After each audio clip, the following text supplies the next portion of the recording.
Eu vou conversar um pouco com você sobre o tratamento de lesão de tronco, que também tem passado ao longo dos anos de ser um procedimento que, curiosamente, foi o primeiro procedimento, talvez realizado com angioplastia por balão, foi em lesão de tronco, mas passou por uma fase de quase proscrição para a fase atual, onde ele deve ser considerado em diversas situações. Eu não tenho conflito de interesse, além do fato de eu ser, evidentemente, cardiologia intervencionista. As diretrizes recomendam que a maioria dos pacientes com lesão de tronco sejam tratados por cirurgia, e essas são as diretrizes, nós não vamos poder se afastar muito disso. Mas eu preciso dizer também que, na prática diária, com o implante de stents contemporâneos, é uma alternativa importante e frequentemente utilizada em pacientes selecionados e, eventualmente, é uma alternativa superior em casos específicos. Por que eu digo isso? Quais são as evidências disso? Isso é uma frase de um almirante americano, já falecido, que diz que o diabo está nos detalhes, mas também está a salvação. Então, quais são os detalhes das evidências que me levam a dizer que deve ser considerado intervenção de tronco com stent? Eu vou falar de dois estudos que são os mais recentes. Um se chama o Nobel Trial, um estudo de bom porte, com 1.200 pacientes, feito em 36 centros na Europa, o que é muito importante para a validade externa do estudo, randomizando pacientes com lesão de tronco e angina predominantemente estável, como vocês vão ver, mas também alguns pacientes instáveis. Eram excluídos infartos e era excluído também os pacientes se o Heart Team, avaliando o paciente, considerassem eles inadequados para serem randomizados, o que é evidente, como faz parte de qualquer estudo. Esse estudo randomizou, essa tabela 1, não quero que vocês olhem todos os detalhes, mas ele finalmente randomizou pacientes que tinham idade média em torno de 66 anos, 1% só deles tinha cirurgia cardíaca prévia, fração de ejeção era praticamente melhor que a minha, né? 50%, 55% e 65%. Né? A maioria, como eu falei, pacientes com angina estável. Qual é o detalhe aqui? Esses pacientes são um pouco fora da minha prática médica, pelo menos, onde a gente trabalha com pacientes muito mais graves do que isso. Né? Eventualmente mais idosos, muito mais instáveis e seguramente com fração de ejeção menor do que o do mundo do trial, que é a fração de ejeção preservada. Vocês observam a variação entre 55 e 65, variação interquartil, mostrando que quase todo mundo está numa faixa de fração de ejeção preservada. Esse estudo mostrou num desfecho composto de morte, infarto, AVC e nova revascularização que havia vantagens de fazer uma cirurgia em relação à angioplastia. Houve mais desfecho no grupo angioplastia do que no grupo cirurgia, e isso, né, em parte, está incorporado nas diretrizes que sugerem que a maior parte dos pacientes deva ser tratados com cirurgia e não com stents. Porém, quando vocês observam o gráfico mortalidade, eu vou voltar nesse tópico, em 5 anos de evolução não houve diferença em mortalidade entre as duas técnicas, e se vocês observarem nos primeiros anos aqui, entre 1 e 2 anos, há visualmente um predomínio da angioplastia, depois há um rigoroso empate, e depois, do final do 4º ano em diante, começa a aparecer mais eventos no grupo angioplastia e menos do cirurgia. Mas essa vantagem inicial, essas vidas eventualmente salvas nos primeiros anos, não tem como ser compensadas, né? Nos anos seguintes. São, né, anos de vida perdido, que é uma análise que não tem nesse trial, talvez nos dê uma informação de empate rigoroso, né, com perca inicial e outra perda final, uma para cada lado. O segundo trial que eu gostaria de revisar, o Excel, também muito recentemente publicado, dezembro de 2016, 1.900 pacientes, 126 centros, 17 países. De novo, quais foram os pacientes que participaram desse trial? Idade média, 66 anos, a mesma coisa, muito poucos pacientes com insuficiência cardíaca, 7%. De novo, a maior parte dos pacientes com quadro estável, minoria com quadros instáveis. Observa 1% de infarto e 14% de infarto sem supra. É muito pouca gente doente, de verdade, que entrou no Excel. Foi usado uma tecnologia diferente, um stent diferente, eu diria, e os desfechos foram um pouco diferentes que no estudo anterior. Vocês observam que o desfecho composto, aqui excluindo revascularização, tem uma primeira vantagem visual a favor da angioplastia, que se perde ao longo dos 36 meses de segmento. Mortalidade, de novo, rigorosamente igual. AVC, rigorosamente igual, visualmente um pouquinho menos para a angioplastia. Infarto, igual, um pouquinho menos para a cirurgia. O que teve diferente nesse trial é que eles também demonstraram o que aconteceu quando se utiliza AIVOS. Né? Tem um subestudo dos pacientes submetidos a ultrassom, onde se observou que, em utilizando o ultrassom e com o stent que foi utilizado em todos os pacientes do estudo, se consegue diferenciar o desfecho que vai se tem em cada paciente conforme o resultado da angioplastia. O resultado angiográfico, mecânico da angioplastia, passa a ser importante para o desfecho futuro do paciente. Quando vocês observam os pacientes que tiveram a maior área luminal, que é um desfecho muito importante no IVUS, no ultrassom intravascular, os pacientes que o operador conseguiu obter uma área luminal grande, de 11 a 18 milímetros quadrados, que é uma área grande realmente, comparado com quem teve áreas pequenas, ou seja, a intervenção foi ineficaz no sentido de realmente dilatar a obstrução, se observa que esse grupo de pacientes com ótimo resultado tiveram desfechos muito melhores. Observa que a mortalidade total cai de 13%, 10% para 5% apenas em 36 meses, em quem teve excelente resultado angiográfico, assim como caem as necessidades de revascularização e mesmo infarto aqui embaixo. Então, obter um resultado angiográfico excelente está associado a melhores desfechos e pode-se inferir que se todos os pacientes tivessem obtido resultados angiográficos excelentes, o que eventualmente é impossível, mas a gente tem que se dedicar para obter isso, a tecnologia percutânea talvez tivesse um desempenho superior até ao da cirurgia do que teve no estudo. Mas o estudo é claro em dizer que houve empate, não vou entrar nesse mérito, mas fica a mensagem. Fazer o procedimento, conseguir um resultado excepcional, vai ter impacto clínico significativo no paciente. Desde esses dois estudos, se criou muita discussão no sentido de o que vale mais, se deu empate, a cirurgia superior. Houve 3 publicações de meta-análise muito recentes, eles ainda estão no formato, como vocês veem, de estudo recentemente aceito para a revista. São 2 do American Journal of Cardiology, essa é a primeira delas.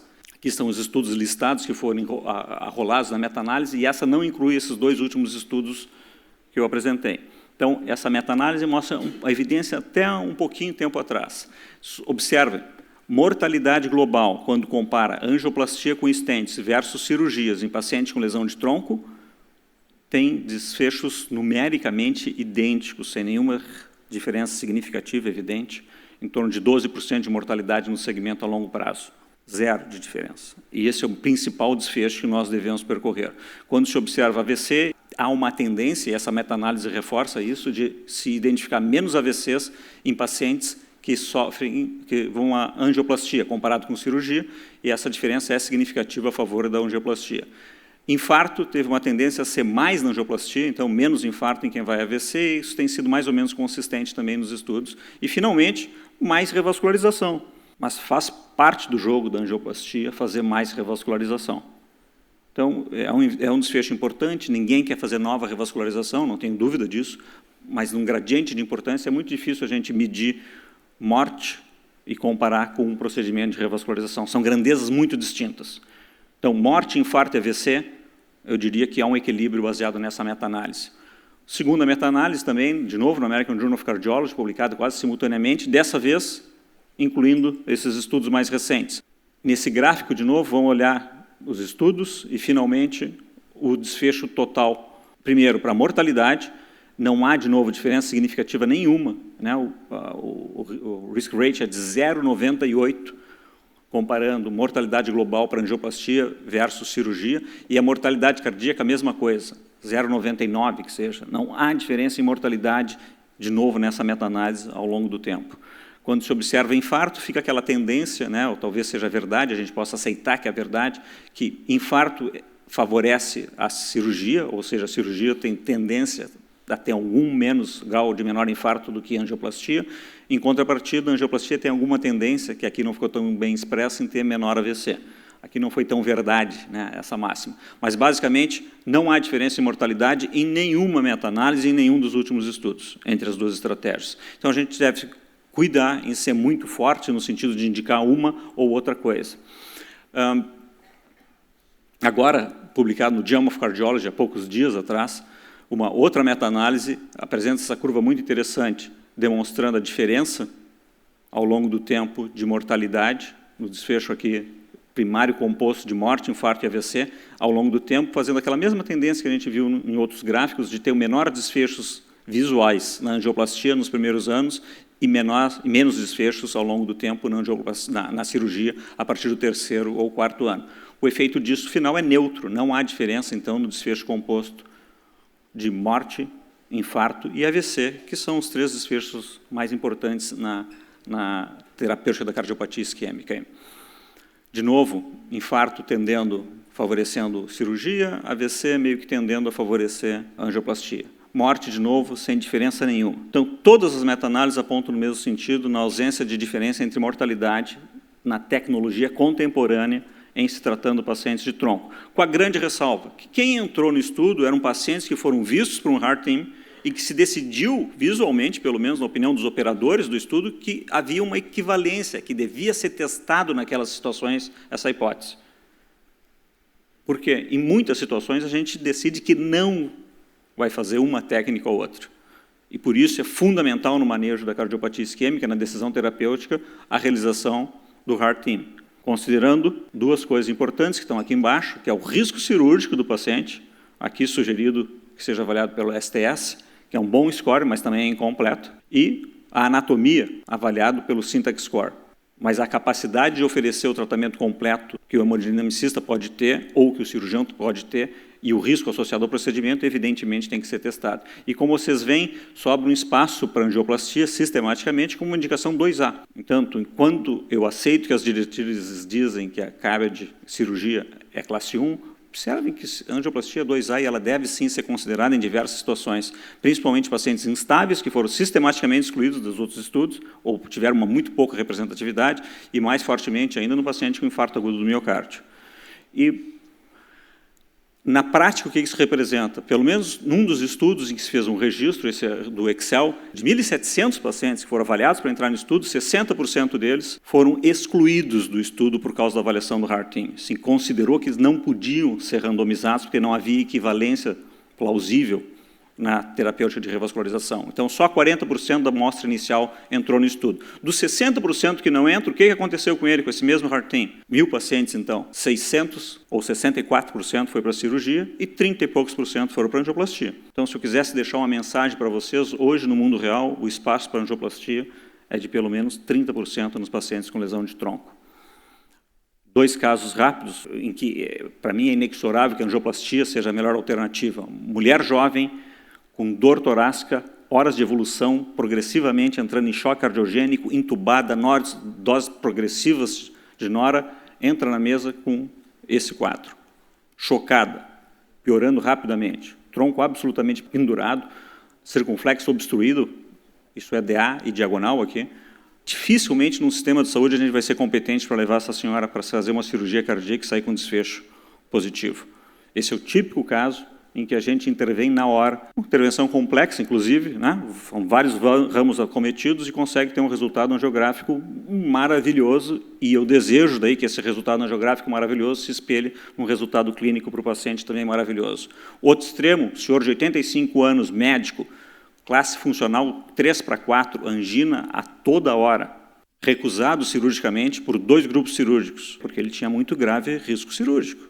Anatomia horrorosa, mas não faz mal que seja horrorosa. Hoje a gente tem condição, com tecnologia, usando ultrassom, de produzir esse tipo de resultado angiográfico, que reduz muito os sintomas do paciente, dá qualidade de vida e que se reverteu para mim, pelo menos, em 2 caixas de vinho até o momento, porque ele ficou muito contente com o tratamento que teve. Finalmente, para encerrar, realmente as diretrizes recomendam como classe 1 a intervenção cirúrgica para lesões de tronco, a gente tem que ter isso em mente. Agora, eu não tenho dúvida nenhuma que existem circunstâncias em que deve ser considerada a intervenção percutânea e, em alguns pacientes, ela vai ser a intervenção superior, em casos de maior risco cirúrgico, especialmente, e sem ter tanta complexidade anatômica. E também não tenho dúvida que o avanço tecnológico nessa área vai ser inexorável e que, no futuro, eu vou estar dizendo números diferentes e dizendo que não só talvez 30% ou 40% dos pacientes devam ir à angioplastia, mas significativamente mais pacientes possam ser tratados de maneira percutânea.